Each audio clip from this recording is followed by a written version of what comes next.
Hello everybody, welcome to the third and final part of Let's Play Ninja Gaiden Shadow for the Game Boy. I never get past that guy without taking a hit, so I figured just go into it. Now these are going to be one of the main types of enemies we face in this stage, the flamethrower guys. And anytime I see them paired up with another enemy, I just use a fire wheel. Just saves yourself a lot of time and hassle.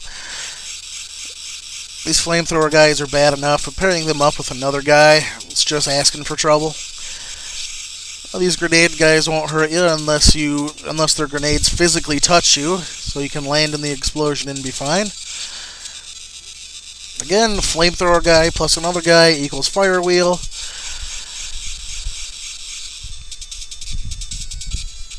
And although this stage throws a lot of stuff at you, there are 3 health pickups, so you can afford to take a few hits. Now we find our old shield buddies here with a new twist. We got lasers to contend with now. Now these laser pods can only be destroyed while they're open, so which is immediately before they shoot or immediately after. And if you try to go to them before they shoot, there's a good chance they'll get the laser off and kill you, or hit you at the very least. We're about to drop into our next health power up here, along with another fire wheel. Now, seeing as this is the final level, do what you can to conserve your fire wheels, but there are a good number of pickups, so if you have to burn a few throughout the stage, that's perfectly fine. Oh, stupid fire guy. Now, these fire guys won't attack you while they're jumping around, so use that to your advantage to get around them. I hate this part. It's just it's so hard to not take a hit. Now we come to a big shaft section here. Gonna find 3 fire wheel pickups and 1 large life restore at the end here. So take a few hits if you have to. I mean, this part is relatively tricky, so you're probably gonna take a hit or 2 or 3 or 4 on your first time playing anyway. This whole shaft is about precision dodging these lasers here.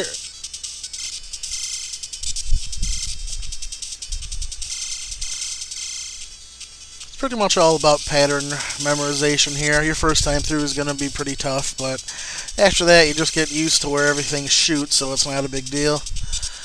This is our last fire wheel pickup of the game.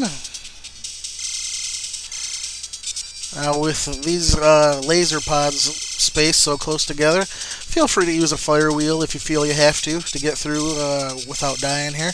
But this is a large life here, so as long as you're got more than 1 life unit, you'll be pretty much fine going into the final boss here. Okay, now this guy, as long as fortune is smiling on you, is pretty easy, as he's got 1 attack and he keeps himself open pretty long. And he jumped on me. He's never done that before. Anyway, those lightning bolts are pretty easy to dodge. He never shoots them directly at you unless you're underneath him.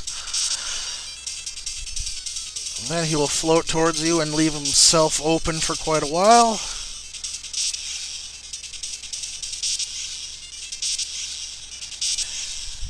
That's pretty much all there is here. He won't attack you when he's floating down like that, so just get ready to start hacking and slashing when he drops down. Get ready to dodge his lightning.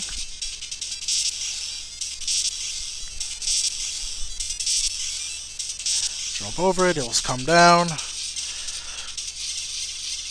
He doesn't stay down for very long, but each time you hit him he stops for a split second. So get in as many hits as you can.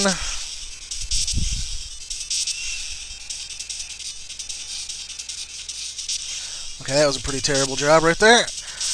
I am trying to get to his, I guess it's not really a spoiler, but he's got a second form. So getting there with a lot of fire wheels left will make your life a lot easier.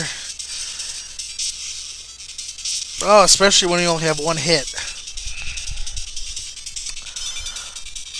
Alright, this is where the controls for the game work against you, because you can't duck and jump, so you gotta be real quick with your button presses here.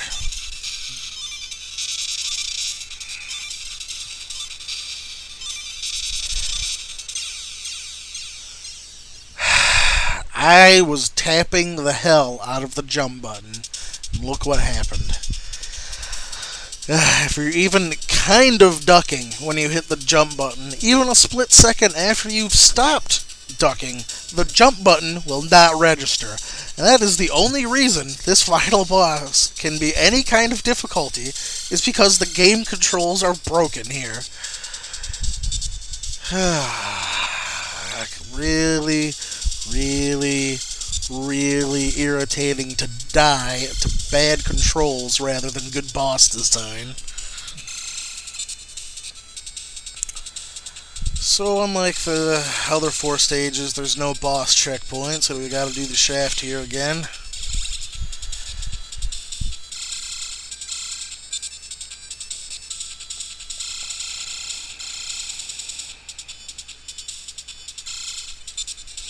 Yeah, okay, whatever.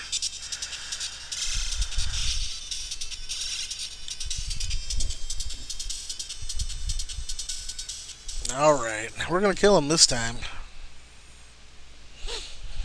I shouldn't take any hits during the first form. It's so irritating. Like, his first form is so easy to dodge. I shouldn't be taking any hits, and I am, so I'm failing already. Alright. Shoot, jump, float down, hit him, hit. If you are really aggressive and manage to get in a lot of hits, you'll usually transform after 3 or 4 good... Why?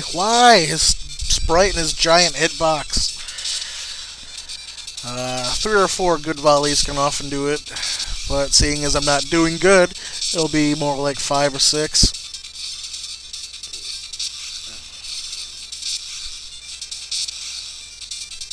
Oh god, what? Him floating with you is not good. You always want to be moving in the opposite direction he does.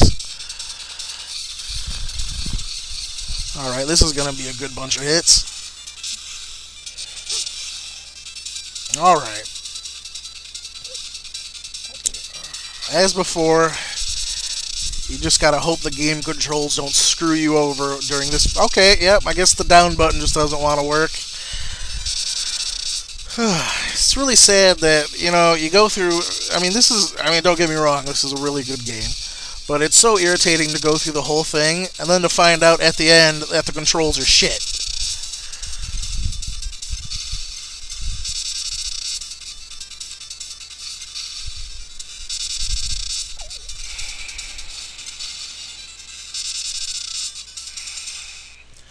Finally.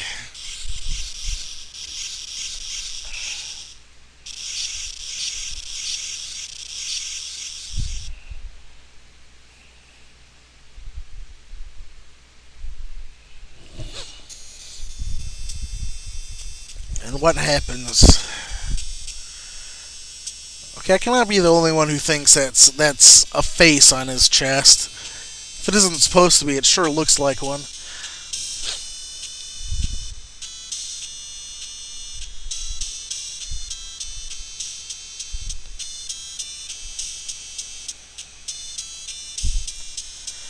And Ryu Hayabusa marches his way to victory. And apparently we were in a castle. Who knew? Alright, we're going to watch some credits here and I'll give some quick closing words. Now, despite the controls showing their flaws at the end of the game, this is a really good experience. It's not nearly as difficult as the NES versions of the game, but still maintains that Ninja Gaiden feel. It's obviously a very simplified version of the other games, but you still have his, iconic sword slashing and the art of the fire wheel. It's simplified, but it really distilled the series down to the essence of what made it fun, I think. So the fact that it removed some of the power-ups and special abilities wasn't really all that bad, considering how much good it really did. The boss fights, overall, obviously, none of them were particularly difficult. The first boss just walked back and forth and up and down, and the second boss was Arnold Schwarzenegger and a midget. Third boss either fired up or down. That was his only pattern. Fourth boss wasn't a problem. And then fifth boss, his pattern is easy, but again, the controls, since you can't jump while you're crouching or for the split second after you're done crouching, will come back to hurt you during that fight. But anyway, overall, I really do enjoy this game. It's obviously a short one, only 3 videos. The only other game I did in 3 videos was Kirby's Dream Land. And obviously this is, I guess, a much more violent Kirby's Dream Land, I guess. Fun game, though. I mean, if you haven't played it, I certainly urge you to do so. See if you can do better than I did. I'm sure it's not that hard. But, it's a fun pick-up-and-play game to play through once in a while. Overall, a good experience.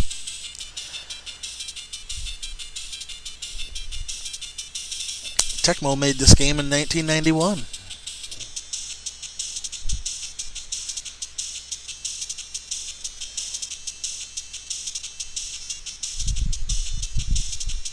Where's Ryu walking to?